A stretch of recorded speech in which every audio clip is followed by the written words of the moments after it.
Cuma dua saja yang saya nak petik yang agak famous dan popular, iaitu berkenaan dengan jurutera elektrik kompeten dan satu lagi jurutera elektrik perkhidmatan.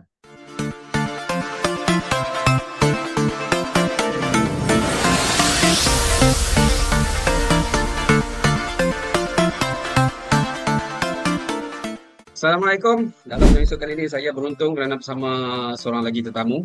Tetamu saya agak special sebab sebelum ni memang dah lama saya nak invite beliau. Okey, tapi pasal beliau agak sibuk jaga pelbagai projek, maklumlah engineer kan, jurutera.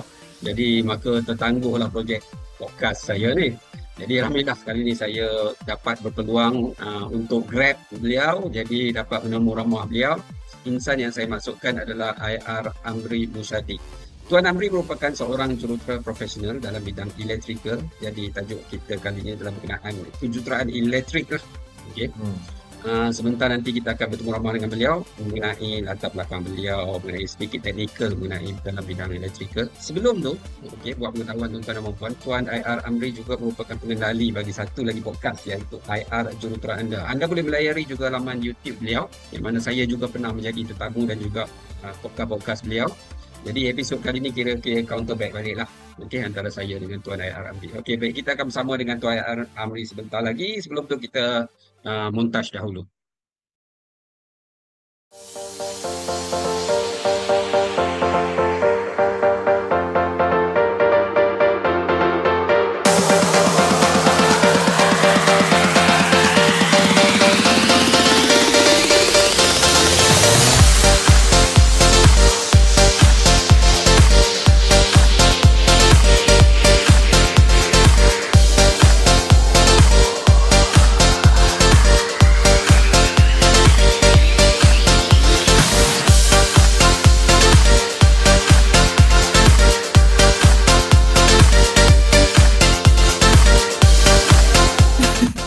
Tak macam konkrit dah.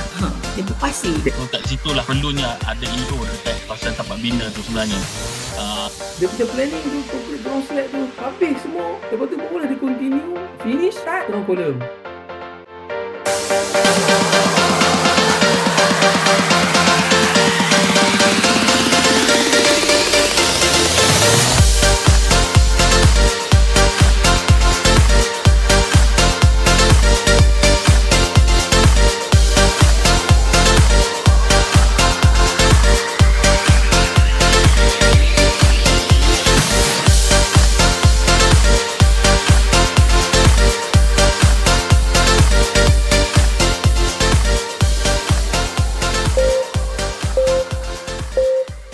Assalamualaikum warahmatullahi wabarakatuh. Kita bertemu kembali. Kali ini kita bersama dengan tetamu kita, Tuan IR Amri. Apa khabar, Tuan? Alhamdulillah. Macam mana? Engineer Firdaus sihat? Sihat. Macam biasa lah. Dah makan dah? Sudah. Dia kena prepare dulu. Sebelum buat podcast, dia kena prepare dulu. Tak makan tak sedap kan, nak sembang kan? Makan sedap. So kita terus je lah pergi ke the reason why kita buat podcast ni kan. Jadi so untuk soalan pertama ni, itulah kita nak tahu sedikit sebanyak mengenai latar belakang, terutama berkaitan dengan electrical engineering lah yang antara fokus kita hari ni.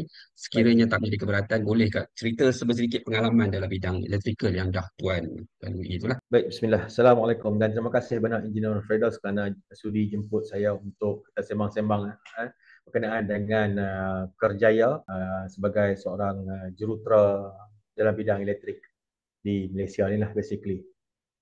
Seperti mana kita tahu, bidang kejuruteraan ini meluas, banyak electrical, mechanical, civil, chemical, robotik, elektronik, banyak kan, banyak pecahan yang detail. Cuma kali ini saya berkesempatan untuk berkongsi dengan Engineer Firdaus berkenaan dengan my background lah, berkenaan dengan jurusan jurutera elektrik, yang mana saya berkecimpung dalam industri ataupun menjadi seorang jurutera elektrik sejak 2002 lah, senang cerita. Kan graduate terus jadi jadi engineer lah. Cuma pada masa tu it was berapa tahun 20 more or less 23 tahun, 22-23 tahun lepas lah Sekarang 2025 ujung dah. So basically saya start dengan di industri M&E kontraktor lah, dari segi pembinaan. Kemudian saya berpindah ke industri perunding, konsultansi, M&E konsultansi. Selepas itu saya ke industri oil and gas. Jadi klien Oh. pun aku boleh juga lah. Tapi okay. Kemudian selepas tu saya ke industri yang dipanggil power and utilities, which is industri yang saya masih remain sekarang ni lah. Secara orang kata apa, secara shortcut macam tu lah. Cuma saya memang bergerak dari satu industri ke industri yang lain. Di sini saya kalau boleh saya nak cerita industri yang saya join ni, perbezaan industri, cuma secara tidak langsung kerja hakiki yang saya buat masih sama, di mana benda yang paling utama berkenaan dengan pengurusan projek lah, projek management. Berkaitan dengan projek lah. Bila projek ni automatically dia berkaitan dengan construction pembinaan lah kan. Walaupun dalam career saya selama 20 tahun lebih ni, terdapat juga selain daripada construction, ada buat maintenance, ada buat sedikit training dan auditor, which is benda-benda tu bersifat dalaman lah, dalam organisasi yang saya join sebelum ni. So itu secara ringkas saya berada dalam 4 industri, insyaAllah. Okey, jadi kita dah dapat tahu sedikit sebanyak mengenai Tuan Amri. Jadi dia pengalaman yang agak luas. Dia pernah berada dalam bidang oil and gas. Dia dah pernah berada dalam bidang operation and maintenance. Dan sekarang buat podcast pula kan. IR Jurutera anda. So pengalaman dia cukup luas tu. Jadi boleh buat podcast dan berkongsi pengalaman dengan mungkin orang-orang yang akses kepada dia punya podcast tu. Okey, so saya nak tanya detail sedikit mengenai persekitaran electrical ni. Dalam bidang kita fokus kita dalam pembinaan ni lah. Sebab kita tahu dalam pembinaan bukan hanya civil saja, kita ada banyak mechanical, kita ada electrical. Dan fokus Tuan ambil adalah electrical. Boleh cerita sikit tak? Apa fungsi gambaran persekitaran electrical ni dalam industri construction ni? Baik, terima kasih kerana soalan tu, Engineer Firdaus. Soalan yang baik, di mana saya ingin cuba menjawab soalan tersebut dengan perspektif ataupun kita mengambil titik paksi memandang kerjaya itu di-tie up dengan undang-undang. Bagi saya itu rasanya lebih senang untuk kita go through di mana kerjaya jurutera elektrik ni bila kita berpaksikan kepada undang-undang. Okey. So baik, undang-undang di Malaysia kita ni banyak. Daripada selepas merdeka sampai sekarang ada undang-undang baru, undang-undang yang diberi nafas baru kan, ada amendment semua tu. Tetapi dari segi sebagai seorang jurutera elektrik, sepaling-paling tidak pun ada 2 lah undang-undang yang perlu dikhatam ataupun perlu difahami. Yang pertama, of course, undang-undang yang berkaitan dengan Electric Supply Act, undang-undang yang berkaitan dengan elektrik. Yang kedua, iaitu undang-undang yang berkaitan dengan jurutera. Itulah yang paling utama. Maksudnya, bila kita go through in detail dalam undang-undang di sini, bila saya sebut undang-undang tu, dia tersekali lah. Dia tersekali dengan peraturan. Dia undang-undang dan peraturan. Dia macam Quran dan Sunnah. Lebih kurang macam itulah, bahasa mudah nak faham kan. Tetapi senang sebut undang-undang lah. Dalam tu ada peraturan sekali. Ada kena dikenakan ikut peraturan. So 2 tadi tu iaitu Engineer Act dengan Electric Act, yang paling utama kena khatam dan tengok. Okey.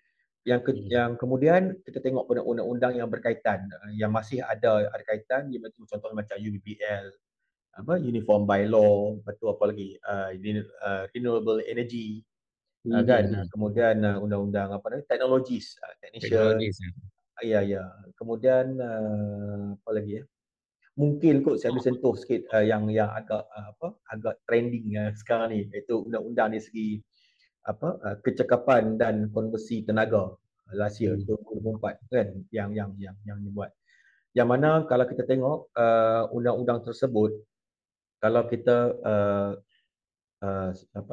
faham, jadi memudahkan kita untuk kita bekerja dan kita praktis sebagai seorang jurutera elektrik. Okey. Dan undang-undang tersebut pula sebenarnya bukan dia hanya dia. Maksudnya dia harus selari dengan spesifikasi macam MS Malaysia Standard kan, British Standard, IEC. Kemudian kalau dekat JKR mereka ada spesifikasi mereka sendiri. Begitu juga dekat oil and gas ada spek-spek yang international worldwide pakai kan. So bila kita gabungkan undang-undang, spesifikasi, standard-standard, jadi secara automatiknya menyediakan kita sebagai jurutera menjadi seorang jurutera yang profesional. Kerana kita bergerak ataupun kita bertindak atas akta dan juga kod-kod standard tadilah. Contohnya macam kalau kita nak buat pembinaan, maksudnya kan kita bukan boleh simply pick from the sky whatever that we want.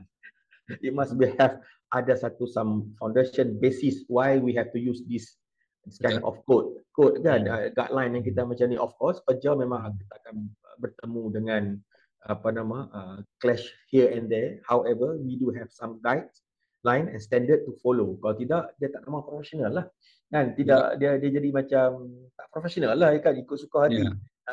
Dan yang the best part is ni Engineer Firdaus, sekarang ni dengan digitalization-nya, dengan internetnya kan, yang mana dekat website internet banyak kita boleh download, we understand. Ada yang dekat YouTube pun ada orang buat penerangan berkenaan undang-undang maupun skop kan.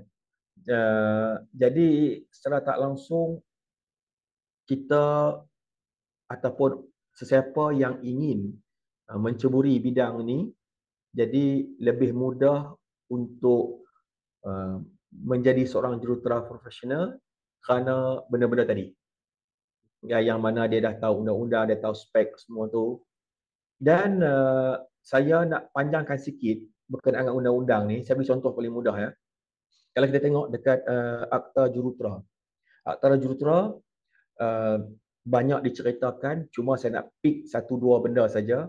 Dia ada menceritakan berkenaan dengan menjadi seorang professional engineer ini terdapat 2 lah. Satu professional engineer dan satu lagi iaitu PEPC, Professional Engineer Practicing Certificate kan. Itu dalam undang-undang jurutera. Kemudian kalau kita tengok pula dalam undang-undang elektrik, saya nak ambil 2 juga, walaupun banyak lagi lah yang disebut in terms of elektrik ni, cuma 2 saja yang saya nak petik yang agak famous dan popular, iaitu berkenaan dengan jurutera elektrik kompetent dan satu lagi jurutera elektrik perkhidmatan, competent engineer dengan services engineer. Cuma dalam undang-undang yang merujuk kepada undang elektrik ni, dia ada restriction, sekatan voltan, berapa tahap voltan yang dibenarkan melalui undang-undang tersebutlah. Dan satu lagi, tadi saya sebut berkenaan dengan undang-undang tenaga tu kan, juga ada disebut pun 2 kategori juga saya nak sebut secara pick up from there, which is dia ada RAM 1 dengan RAM 2. RAM 1 tu pada registered energy manager 1 dan RAM 2 tu registered energy manager 2 lah, which is yang satu tu dia lebih kepada electrical energy dan RAM 2 tu dia lebih kepada thermal energy. Kalau boleh saya mencelah, tu siapa yang bagi certification mengatakan dia ni adalah competence, dia sesuai untuk jadi REM ni? Okey, dia macam ni. Kalau kita tengok agensi yang berada tu sebenarnya di bawah mana, dan agensi itu yang memberikan kekompitenan kepada seseorang. Contohnya agensi lembaga jurutera. Saya sebut sebagai agensi.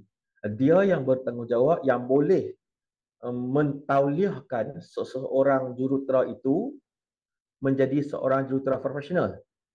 Of course Betul? lah. Of course lah kena daftar jadi kena daftar graduate engineer Graduate dia. and so on, benda-benda tu. Tapi badan yang mentauliahkan benda tu adalah Board of Engineer. Same goes to dengan competent engineer dan services engineer, yang mana badan pentauliahan itu di bawah Suruhanjaya Tenaga Energy Commission, EC. RAM dan RAM tu pun setakat sekarang macam tu. Di bawah ST juga. Kalau apa dia punya basic requirement dia untuk jadi RAM ni? Mungkin boleh sedikit basic Okay, requirement lah. basic requirement untuk RAM 1 ni, dia basically dia ada degree dan dia boleh bekerja dan sekitar dalam bidang pengurusan tenaga. Cuma skop dia adalah skop tenaga elektrik. Okey. Apabila wujudnya RAM 2 ini, pekerjaan ataupun kerjanya memang di sekitar tenaga juga. Cuma tenaganya lebih kepada thermal. Kalau thermal ni selalunya secara roughly-nya memang terkenal berbackgroundkan mechanical lah. Memang dekat student masa kita universiti dulu pun, subjek thermal ni memang kita kena pinjam lecturer daripada fakulti mechanical yang akan ajar. Kan? Macam itulah contohnya. Jadi, dan difahamkan juga dalam tu juga untuk menjadi RAM 2, so orang tu perlu RAM 1 dulu. Dan RAM 1 ni pula tidak semestinya berbackgroundkan electrical. Dia boleh berbackgroundkan mechanical juga. Jadi selepas dia dapat RAM 1, dia boleh pergi kepada RAM 2. Macam tu. Dia mungkin dilihat satu, bukan nak kata advantage, tetapi cara diolah begitu, di mana bagi mereka yang berbackground mechanical, selepas mereka memahami ataupun understanding about electrical energy tadi ni, boleh dapat sebagai RAM 1, so mereka boleh pursue kepada RAM 2. Dan electrical pula mungkin pada peringkat RAM 1 ini, benda tu mungkin mereka lebih rasa mudah untuk faham dan understand sebab dia purely electrical. Dan bila move to mechanic yang thermal tadi tu, mungkin mereka boleh explore lebih explore benda tu. Kan? Cuma saya tak pasti sama ada mungkin masa hadapan wujudnya RAM 3, which is saya tak pasti. Cuma saya rasa kalau ada mungkin electrical energy dah, thermal energy dah, mungkin apa lagi kot, others energy are coming from air kot. Tak tahu lah. Which is mungkin pada masa tu scope civil yang terus yang memang orang kata makanan dia dari segi water itself, maybe saya tak pastilah yang tu kan. Tapi setakat sekarang begitulah yang ada di dalam kita punya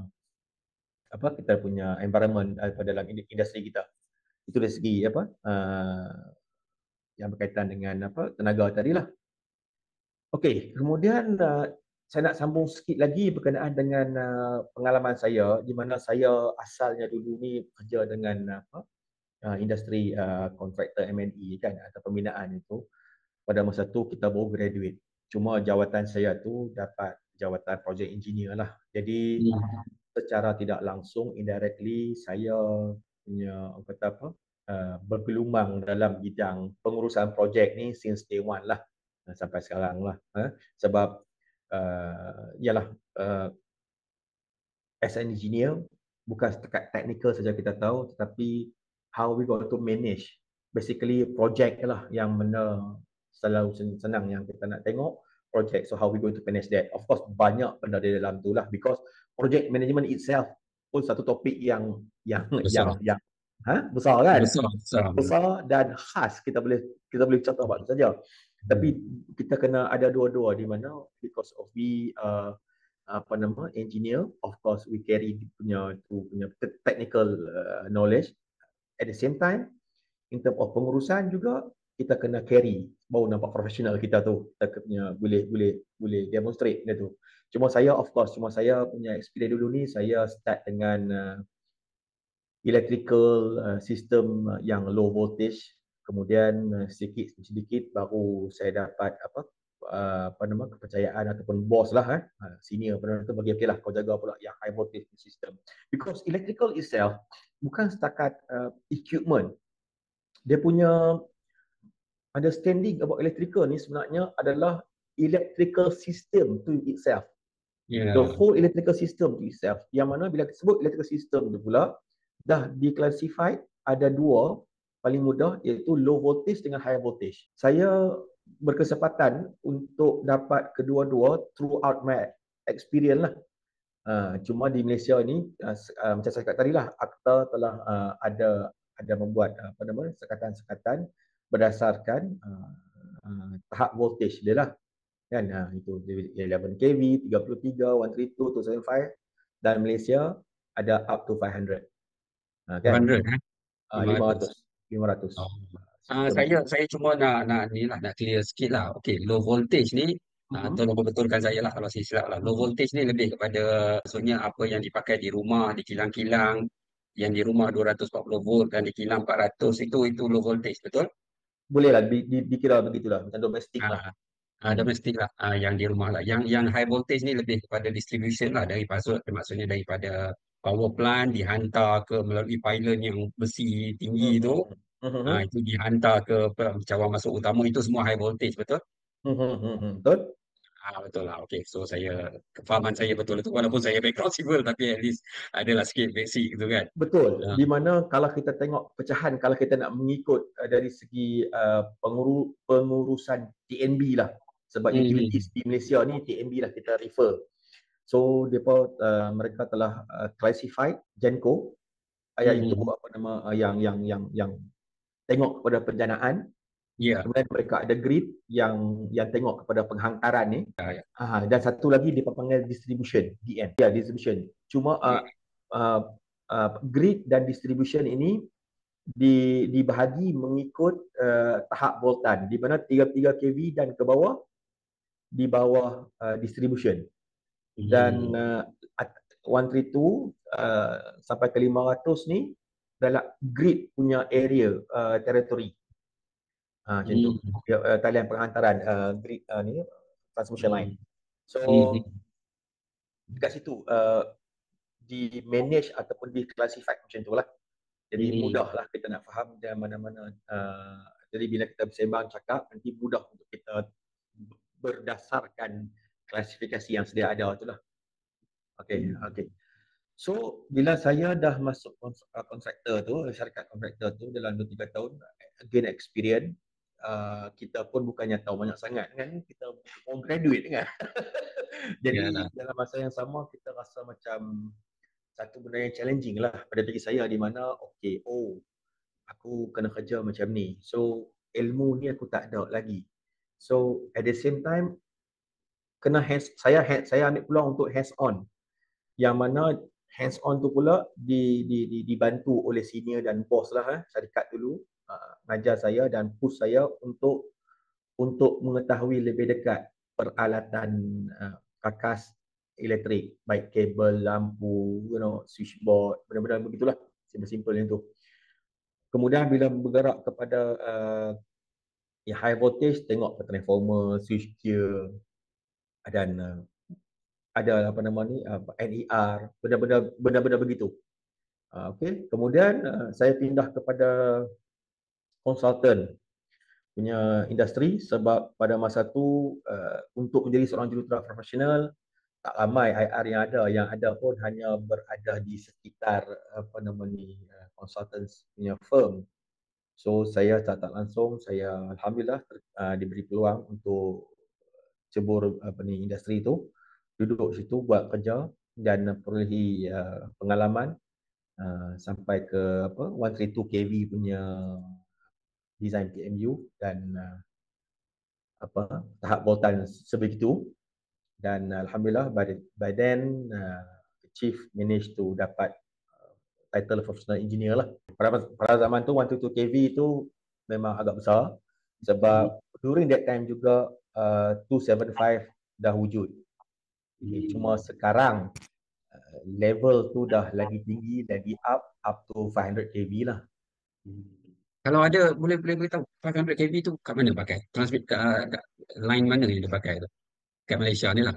Okey, line dekat Malaysia ni banyak. Kalau kita tengok sedikit lah, cara kita boleh tengok kalau kita berpeluang untuk membuat projek yang contohnya membuat projek PMU 500 kV. Secara tidak langsung nanti kita akan mendapat info ataupun memahami sistem grid itu sendiri daripada mana ke mana being connected. Okay? Cuma disebabkan kita di Malaysia ni, kalau kita nak cari dan nak tahu juga, kita boleh ke Google Map lah. Kita boleh type lah mana-mana PMU yang PMU 500 kV. Dekat Google Map tu sebenarnya kita boleh tengok. Ya. Dekat mana lokasi tu. Of course, laluan dia to be exact, NLDC, National Load Dispatch. Mereka ada lah benda tu in detail. Cuma kita boleh agak dan kita tahu negeri mana di Peninsula ni yang ada rangkaian 500 kV lah. Ya, I mean in term of that membawa mungkin macam tu, di mana bila kita tengok balik sebenarnya transmission line ni dia hanya satu sistem grid yang membawa bekalan tenaga daripada pusat jana kuasa power plant ni. Dan kita tahu power plant pula ada senarainya dalam Google pun ada, dalam ni pun ada. Ada negeri yang mempunyai power plant. Basically macam kata Perak terkenal dengan power plant lah, banyak di situ. Yang paling famous Manjung lah. Yang paling famous kan. Berarti ada je yang dekat dekat Cameron Highland tu yang pakai hydro kan. Kemudian macam-macam kan, ada yang pakai hydro, ada yang pakai gas, ada yang coal. Betul. Ya macam-macam jenis lah kan. Kemudian power plant ni pula ada yang TMB generate sendiri, ada yang IPP ya. Ya, IPP. Malakoff lah, WTL lah, macam-macam jenis lagi lah. Okay. So begitu secara yang saya boleh explain. Kemudian saya selepas konsultan, saya rasa saya nak cuba pergi ke jadi klien. Cuma pada masa tu hanya 2 sahaja yang jadi klien untuk electrical ni, sama ada TMB ataupun satu lagi Petronas lah. Itu oil and gas ataupun power utility. So saya alhamdulillah dapat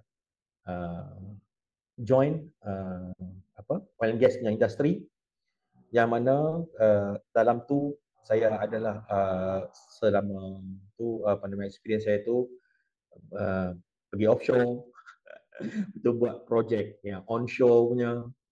Kemudian saya buat maintenance dengan operation kan.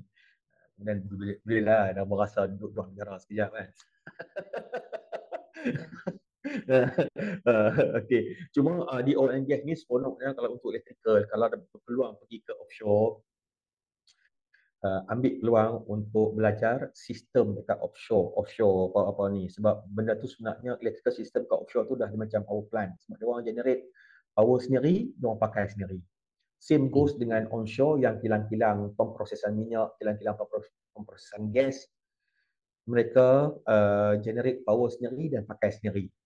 So dekat situ ada advantage-nya juga, di mana oil and gas ni kita dapat tengok, kita dapat faham, kita dapat mengetahui lah dan lebih dekat kan di electrical system tu. Dan apa lagi, kemudian bila di syarikat besar ni kita adalah berpeluang untuk expand kita punya experience tu dari segi menjadi trainer dalaman, Tapi bersifat internal. Dia trainer kepada department lain, trainer kepada OPU lain macam itulah. Kan?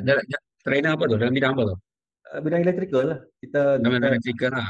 Kepada siapa tu? normally basically selalunya dia jadi yang audio dia tu budak graduate yang baru kerja start masuk. Oh, menarik. Mereka baru masuk dengan setahun 2 tahun. Jadi kita yang ada 10 tahun ke atas experience ni campur sini, kita faham semua tu, kita bagi training lah dekat mereka. Menarik. That is part of expedite transfer knowledge lah, transfer. Kalau tidak nak tunggu lambat kan. So along the way. At the same time kita pula bila cakap besar ni dia involve dengan audit. So kita jadi auditor. Kan? Jadi cuma bila organisasi besar, kita berpeluang menjadi benda tu secara dalaman. Berbeza dengan yang di syarikat yang sederhana dan kecil ni, trainer ataupun auditor menjadi satu, orang kata apa, bukan jadi mata pencarian tetapi menjadi satu tugas juga untuk pergi audit ataupun pergi train other company ataupun syarikat kecil yang lain. So which is benda tu you dekat organisasi yang besar pun you insya-Allah boleh dapat, dekat organisasi yang sederhana kecil pun boleh dapat, boleh dapat benda tu. Cuma of course lah benda sikit. Yalah, masing-masing ada pro and con lah. Ya, macam tu lah. Cuma dari segi electrical dan last kali saya pindah kepada, orang kata apa, industri yang sepatutnya lah bagi saya. Di power dan utilities kan. Bila background electrical ni, the power utilities. Jadi perjalanan hidup saya atau karier saya ni, kalau nak dikatakan sebagai sirih peluang kegagang pun boleh jugalah. Kembali ke Forte. Kan, sebab dia power electrical, sebab dia power dan utilities industri ni memang itulah dia punya makanan dia, apa tu, kalau nak bergelumar pun dalam industri itulah. Kan, so cuma of course lah dalam industri tersebut ada pembinaan. Dalam oil and gas pun ada construction pembinaannya juga. Betul. So pembinaan tu maintain, cuma industri tu berbeza-beza. Itu yang saya tidak pindah syarikat, saya pindah industri sebenarnya. Gitu. Dan pengalaman saya juga sebab saya pindah industri, jadi jawatan tu kalau tengok saya punya CV dia macam brother ni kenapa up and down jawatan dia kan, sat atas, sat bawah, sat atas balik, kejap bawah balik. Dia punya jawatan tu dia kalau orang lain kan career daripada menaik kan, daripada biasa, lepas tu hebat, lepas super hebat, lepas tu paling hebat kan, menaik saja kan. Saya punya career path saya sekejap atas, sekejap bawah, sekejap atas balik, bawah balik, atas balik. Sebab industri berbeza-beza. Jawatan dari segi jawatan lah, kan. Okey, itu secara orang kata apa, secara roughly. Cuma bila kita duduk dekat industri industri yang mana-mana pun, bila kita involve dengan pembinaan, ada lagi satu industri yang saya tak masuk secara orang kata apa, secara duduk secara permanentnya, iaitu industri pembuatan, manufacturing. Electrical ni dia ada satu lagi yang kilang-kilang tu, yang kilang yang buat transformer, kilang yang buat GIS, kilang yang buat bell conductor, kilang yang buat lampu, macam-macam karkas elektrik lah. Kilang-kilang itu juga satu industri yang mana saya tidak duduk lama ataupun tidak duduk di dalam tu. Cuma apabila saya berada di dalam projek ni, secara tak langsung setiap equipment tu saya dapatlah pergi kepada kedai kilang tu untuk buat testing, untuk lebih mengetahui apa test-test yang berkaitan kan untuk equipment tersebut. Jadi secara tak langsung dapat tahu jugalah bagaimana industri pembuatan tu, how it goes. Macam itulah. Dan basically saya rasa memang bidang electrical ni begitu luas, terlampau luas. Jadi sebenarnya kalau terjun dalam bidang ni boleh pilih mana-mana industri untuk dijadikan kerjaya, dan sekarang rasanya dengan undang-undang yang sedia ada lebih terbuka dan lebih mudah untuk mencapai hajat dan cita-cita, insyaAllah. Menarik sebenarnya cerita background Tuan Ramli ni. Daripada macam mana, daripada oil and gas, lepas tu masuk ke training, apa ni, masuk ke dunia design, Ah, construction, nanti.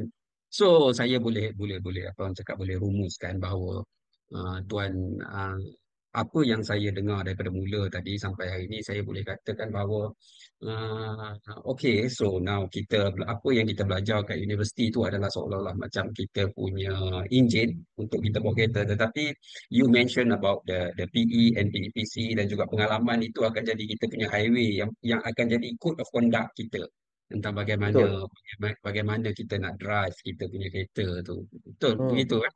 Betul, betul, betul. Tepat. Analogi itu boleh saya katakan memang bersesuaian, dan that is the way lah.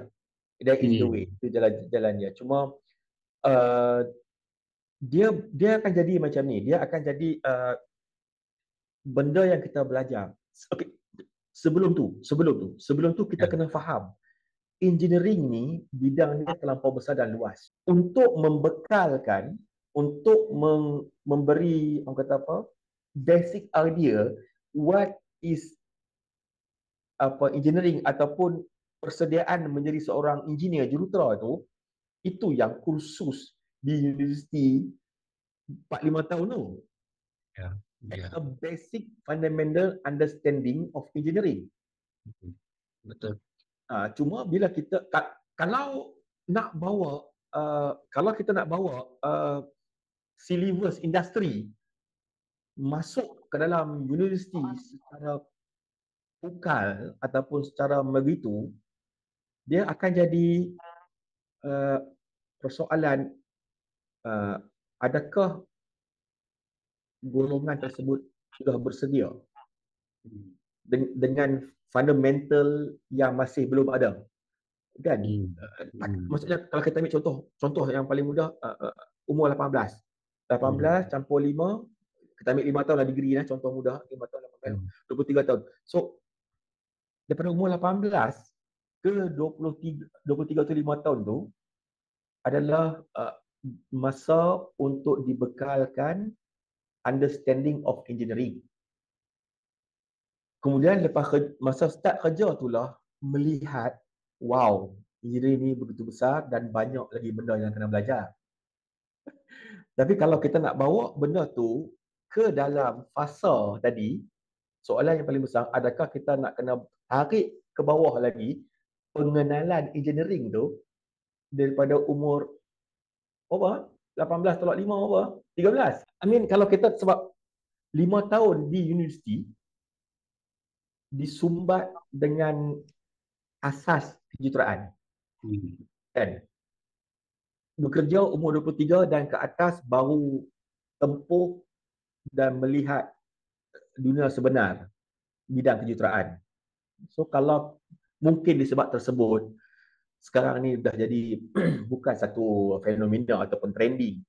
Cuma saya mengambil pendekatan di mana apabila kita sudah ramai ataupun banyak aktivis, penggiat industri yang memang berkecimpung dalam industri ni lama, more than 30 years. Dah cukup masa mereka berpeluang dengan adanya HRD Corp lah, HRD semua training ni, dia orang boleh transfer knowledge, explanation dia orang punya tu kepada new generation lah. Instead of generation tu kena kutip macam saya kan, pasal kutip satu lambat. Tapi kalau pergi ke tempat yang training, mungkin dapat orang kata apa, dapat gist dia lah, dapat cream best dia lah kan. Macam itulah kot, boleh mandatekan sikit proses panjang tu nak dapatkan satu benda. Mungkinlah begitu saya ikut pandangan saya. Yang mana saya rasa trainer di luar sana, trainer yang ada sekarang pun mostly yang dah well experienced. So Hmm. saya nak touch sikit pasal pasal kita punya dunia construction lah. I think you dah cerita sikit pasal low voltage, high voltage yang kan mesti apa Hmm. tugas apa ni seorang jurutera elektrik dalam dunia pembinaan. Okay, Hmm. we touch yang recently lah. Okay, dalam dunia pembinaan sebab saya pun sendiri perasan notice benda ni. Hmm. Dalam dunia pembinaan ni kita selalu mendengar pembinaan DC ataupun data center. Okay, Okay. so I believe that this data center have very high related dengan electrical punya background, okay, engineering electrical. So mana-mana aja kita boleh dengar di Cyberjaya, di mostly KL dan juga Johor kita dengar pasal data center ni. Okay, Hmm. bagi saya Hmm. sedikit sebanyak saya tahulah DC ni ada berkaitan dengan internet. But apa sebenarnya DC dan apa fungsi dia bagi orang yang macam background yang bukan electrical ni kind of this thing lah. Okey, kalau macam tu senang saya guna bahasa Mudah. kampung. Senang bahasa kampung lah senang. Okey, bahasa kampung ataupun layman term. Oh cik, Layman term, layman ya. term. Bunyi tak sedap. Bahasa kampung sedap sikit bunyinya. Benda yang sama. Ya, Okey, ya. data center ni sebenarnya bahasa mudah dia adalah kilang. Kilang simpanan data. Hmm. Data ni apa? Data ni yang paling mudah nak faham, kita tengok macam kita subscribe apa nama ni handphone kita lah. Hmm. Berapa data yang kita subscribe, ada RM10, 10 gig, RM20, 20 gig, itu secara mudah kasarnya lah kan.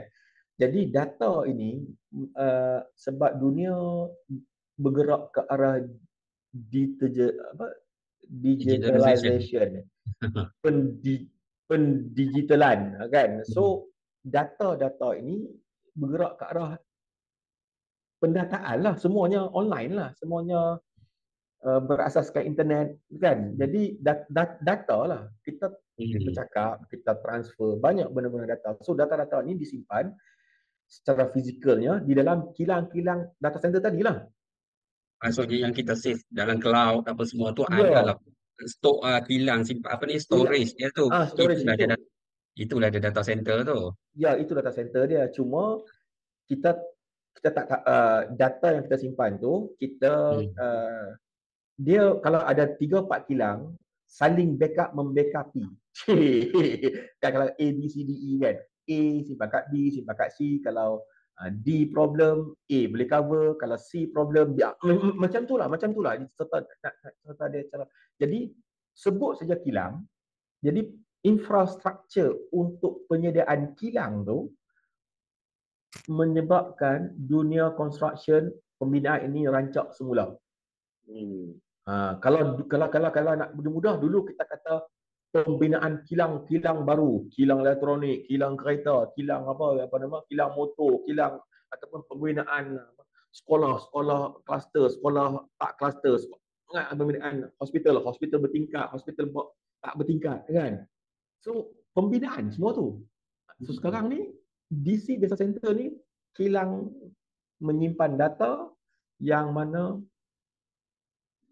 bila ada benda tu secara tak langsung keseluruhan supply chain tadi tu dia macam domino effect, dia bergerak sekali lah.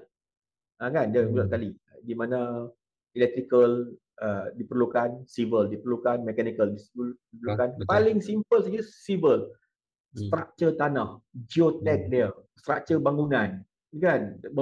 Kemudian electrical system dia, nak guna dia berapa power yang diperlukan. Bila power tu pula diperlukan, paling mudah saya ambil, katalah satu data center kita perlukan roughly 400 ke 500 megawatt.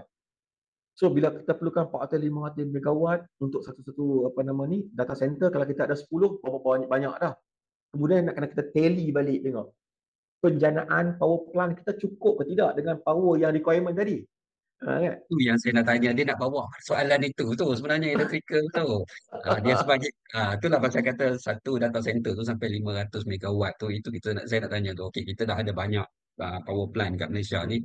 Is it cukup ke tidak sebab kita nak kata kalau kita tengok banyak sangat peminat data center ni dengan apa yang supply and demand electricity ni cukup ke tidak untuk kita punya grid ni lah. Basically Ada untuk jawab soalan tu secara tepat, sebenarnya kita boleh rujuk dekat ST punya website. Kita akan dapat melihat secara detail berapa power yang kita ada, reserve lagi, dan report yang kita kalau boleh download, boleh kita study, baca, tengok berapa demand dia ada.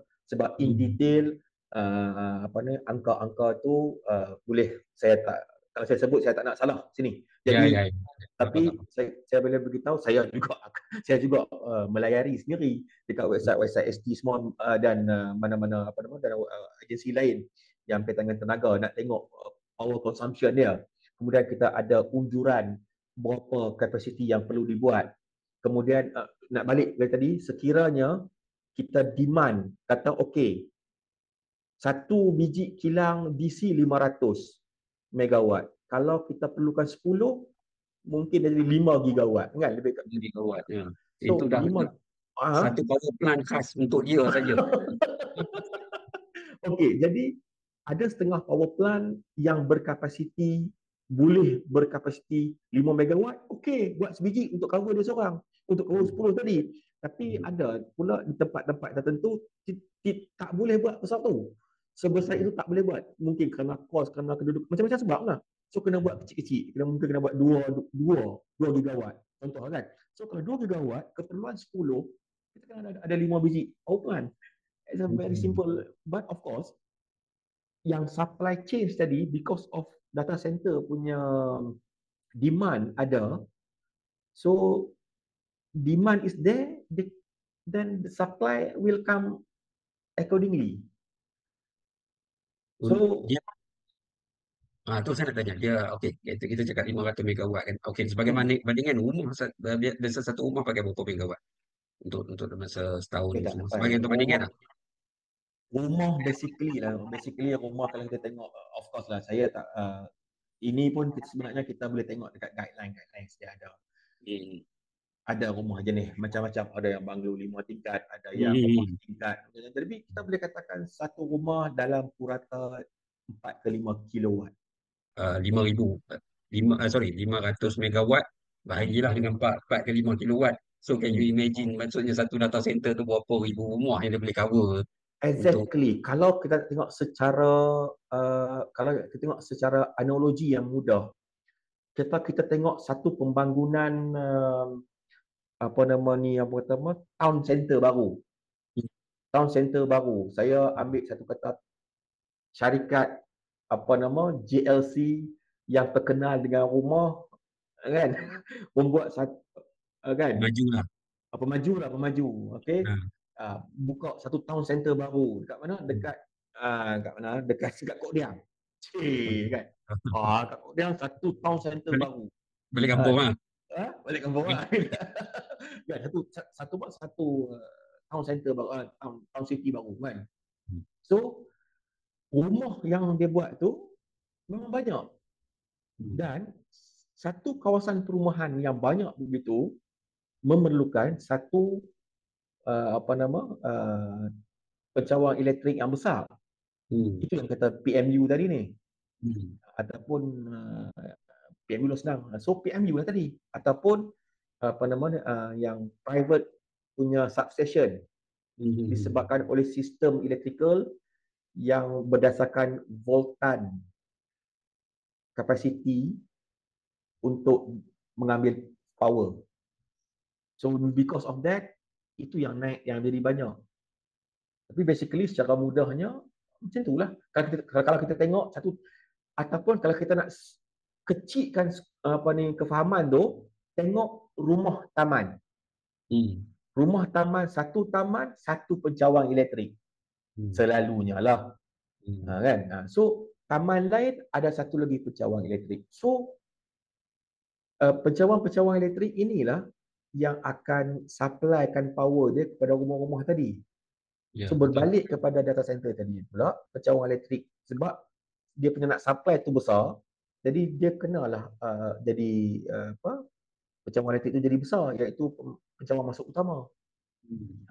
Itulah secara mudah kita nak faham konsep pembinaan data center ni. Dan kita boleh tengok juga dalam design data center ni, jurutera civil dah confirm nampak, electrical pun dah faham, mechanical datang dekat mana.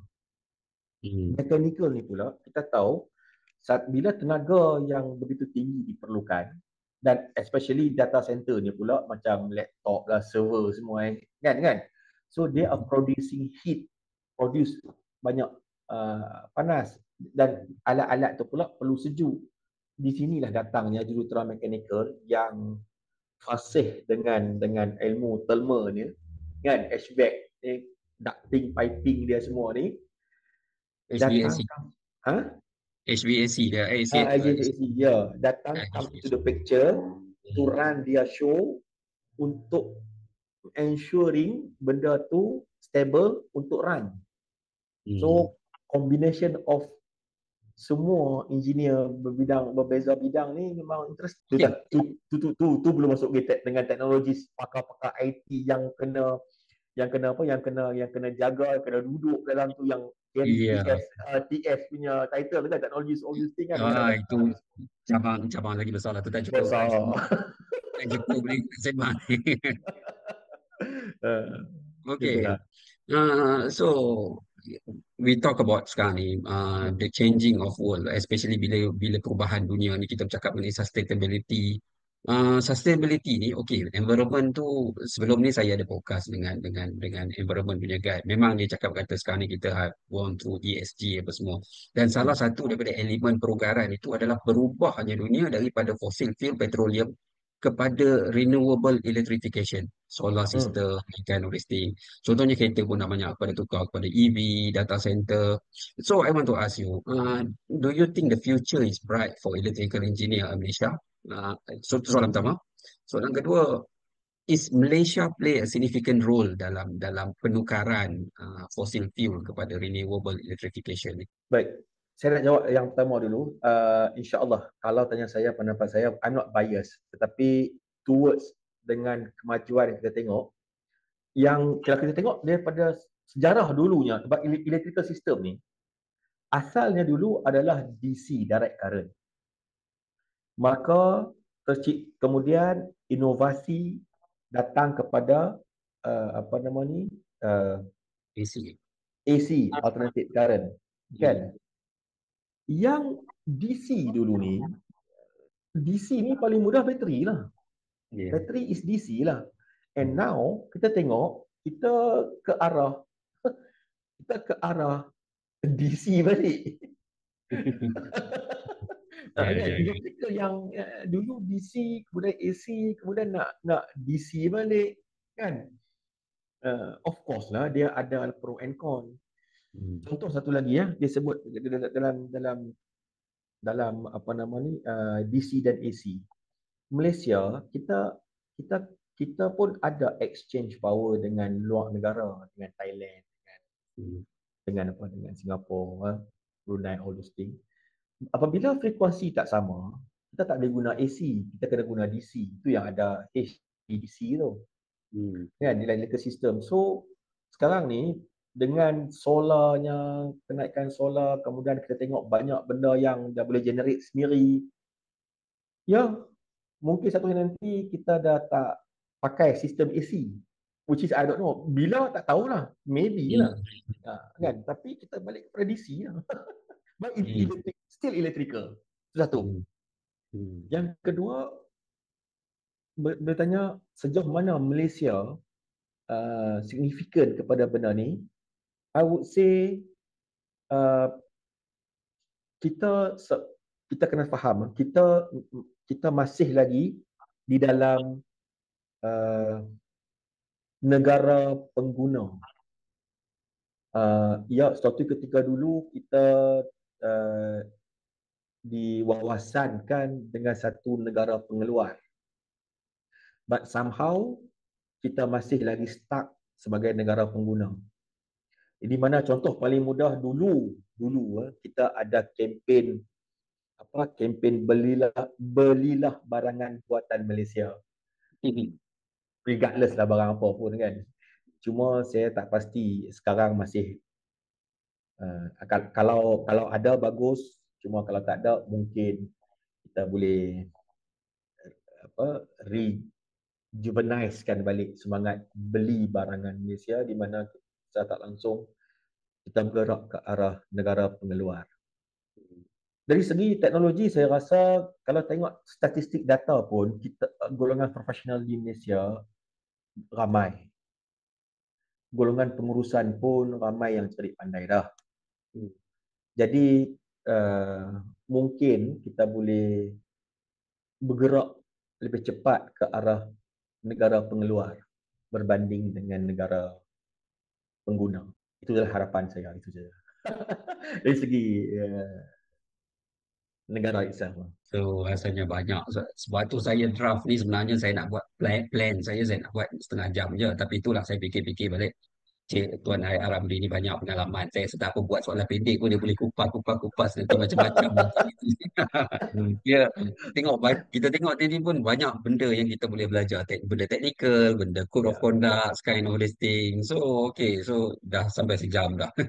Contoh yang saya nak Ya, ya, sila. saya nak Sila. tambah sikit lagi. Sila. Lately ni kita dengar negara ada bukan dasar tetapi mungkin nafas baru kepada TVET. Sedangkan zaman-zaman kita dulu pun vocational dah wujud, dah ada. Tetapi sekarang ni mungkin diberi nafas baru bagi melahirkan tenaga kerja yang mahir dan konsep training short course ni lah, training short course ni yang dipanggil rescaling, retooling, apa lagi lah approach ni untuk expeditekan tenaga muda untuk getting cepat mungkin dengan terhasilnya tenaga muda yang cekap dan dibantu oleh transfer knowledge daripada orang lama-lama, maka proses jadi negara pengeluar ataupun negara industri itu lebih cepat. InsyaAllah. Okay. So rasanya kita dah sampai ke penutup dah. Saya ni soalan yang terakhir yang saya nak tanya untuk okey lah sebagai penutup. Apa nasihat Tuan Aramli kepada anak-anak muda lah yang okay, dia take electrical engineering, dia berminat dengan electrical engineering. So, okay, what to expect? I think you dah bagi tahu tadi pasal TVET, rescaling, approach, kind of this thing. So, mungkin rumusan, okay, bila dah bergraduasi nanti, bidang kerja apa yang boleh jangkakan berdasarkan you punya pengalaman, berdasarkan you punya what have you gone through. So, what this new engineer have to expect dalam dunia engineering ni? Sila. Okay, baik, terima kasih. Soalan penutup yang baik. Saya sebenarnya kalaulah diberi peluang untuk beginilah. Saya setiap manusia ada jalan hidup tersendiri, itu nombor satu. Yang kedua, zaman dah berubah. Jadi saya rangkumkan dua isu besar benda ni. Sekiranya mau lebih baik dalam universiti ataupun keluar universiti nanti, cuba dapatkan mentor, macam indirectly mentor ataupun orang yang boleh guide career path tu. Dekat mana. Kita ada cita-cita kita sendiri. Kita ada matlamat hidup kita sendiri. Tetapi dengan dunia yang makin kecil sebenarnya kan, bila kita boleh berhubung secara spontan, so why not start cari bukan mentor ataupun someone untuk guide lah. Dia mungkin tidak membantu sepenuhnya, jadi sekurang-kurangnya dapat bagi rough idea. If you want to do this, I would suggest this is the right path, that is the right way. Rather you try and error, which is zaman try and error berlaku zaman dulu, mungkin zaman kita, zaman akan datang, dan sekarang onwards, my suggest is get along with someone yang experienced to have some words on you. Itu sajalah. Dan dunia bidang kejuruteraan luas dan enjoy kerana dia memang adventurous. Iya, betul, betul. Saya setuju. Okey, dah sekarang kita pun dah dengar tadi Tuan Air Ramli dah bagi penutup conclusion ya. Cuma tu lah saya nak tanya Tuan Air Ramli lah. Saya ada nampak tu Ya. atas atas kepala tu. Ada Aha. IR, Engineer Resources tu, Integrity and Reliable tu. Boleh cerita sikit apa benda tu? Okay, engineer resources dan tagline integrity dan reliable. Okay, the engineer resources tu IR lah. Ya, ya. Tagline tu pula, as a seorang jurutera, seorang engineer, you must have carry the integrity. Not only that, you must be reliable enough to serve the country. I mean, serve the nation. Indirectly serve the nation tu, serve kepada projek, serve kepada majikan, semua lah. So, untuk lebih detail, mungkin boleh pergi ke Facebook ataupun website tu, Engineer Resources, dan boleh lebih tahu lebih detail berkenaan dengan saya punya background from where I came, kan, daripada mula saya berkecimpung dalam bidang ni sampai sekarang, insyaAllah. So, tadi kita dah dengar dah apa ni panjang lebar daripada Tuan Air Ramli. So, banyak info yang saya boleh. Ini antara podcast yang saya rasa ini yang keempat, siri yang keempat. So, antara yang banyak ilmu yang boleh dapat. Okay. InsyaAllah. Yang compact, okay, padat, penuh dengan info. Contoh banyak info berkenaan dengan technical, code of conduct mengenai engineer. So, sekali lagi lah saya nak ucap terima kasih banyak-banyak kepada Tuan IR Ramli atas kesudian, okay, untuk menghadiri bersama-sama dengan saya pada hari ini. So, saya ucapkan terima kasih banyak-banyak Tuan IR Ramli. Okay, jangan sering, kalau mungkin ada isu-isu lain, mungkin boleh jemput lagi.